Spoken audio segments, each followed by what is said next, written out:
for Sam. In heat shimmer at the lake, every roadside stall sells langosh. You hold a full moon of it in both hands, cheeks smeary with oil, cheese, garlic, completely happy.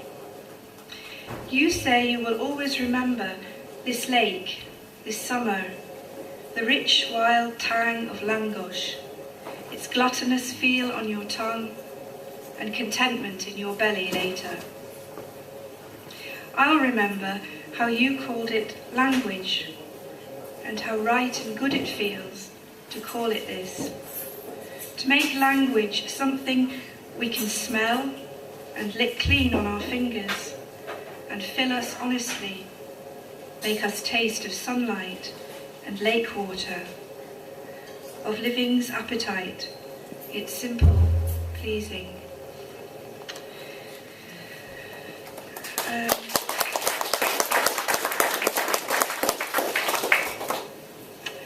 This book came out last October, and it's about how I was born in East Africa but raised in Scotland, and it was quite a culture shock as a young girl coming to Scotland from Africa.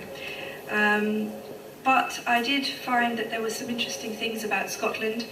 There were the football scores and there was the wrestling. And me and my sister used to watch Saturday afternoon religiously. We used to watch the wrestling and try out the wrestling moves, which I remember with great affection. And then the football scores. And to me this was so strange because we'd had nothing like this in Africa. So this is a poem about that called Scores. St Mirren 1, Cowdenbeath 2, Stirling Albion 4, Stenhousemuir 0. Hot winter baths are still a shock for two pink daughters from the tropics, left in a behind-stairs room with STV and 2 bowls of just boiled chocolate pudding. Wrapped fat little dollies in layers of vests, they wriggle blue toes, taste brown lava bumps, sweet and bubbly. All around outside's the dark and his banshees howl, but in here, where nobody stays with them, they are quite free to lick and slurp and lap as the man's voice, the only man in this enormous house, simmers his gloopy vowels, Partick Thistle 2, Montrose 0, Heart of Midlothian 5, East Fife 1, and so on and so on, names family and far away and final.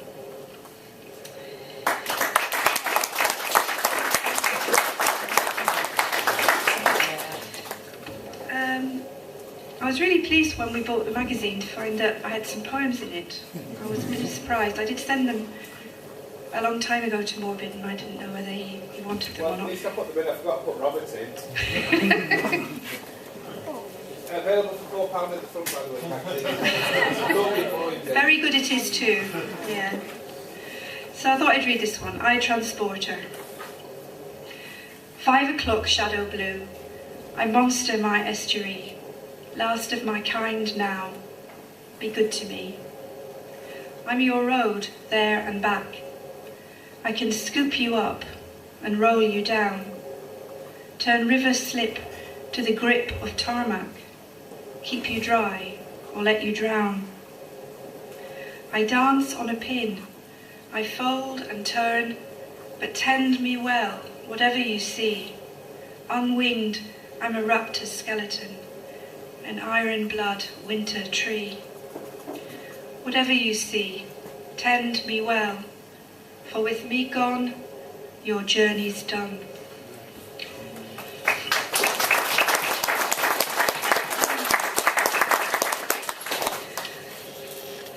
I don't know if you've been to the Jazz Cafe in Pink Lane in Newcastle, but they were doing a film about the place, and this poem is going to be in the film, and it's called Blues in the Pink. Welcome, aficionados, desperados, throat singers, verb underpinners, swingers of mood, masters of brood, gifty and gabby and weird and rude. Here's to the shaggy ghostlings of beat, reek of the new, whiff of Newcastle Broon in the dog leaps of tune. Here's to you, me, us, uncles, Albert, Alan G, Basil B, and all on the writing and rolling or just passing through road, to the blue door on this pink lane where word is heard and no one comes out the same.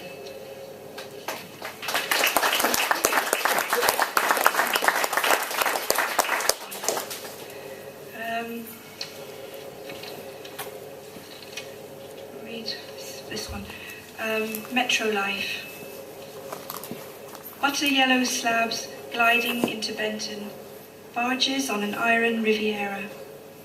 Wish of semi-detached trees, along both sides and a Lidl bag, winging it.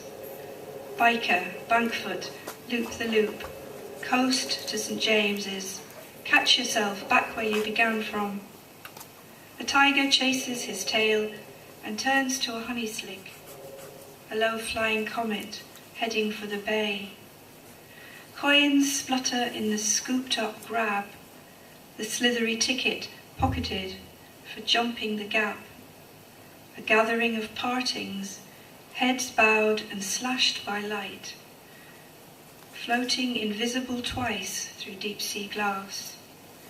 A disembodied drone recites our destinations like a call to prayer.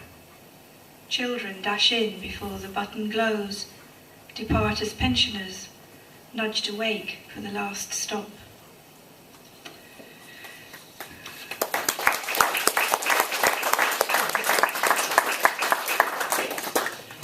I grew up in a small town in Scotland, and we had a very wonderful local paper, which is like local papers everywhere.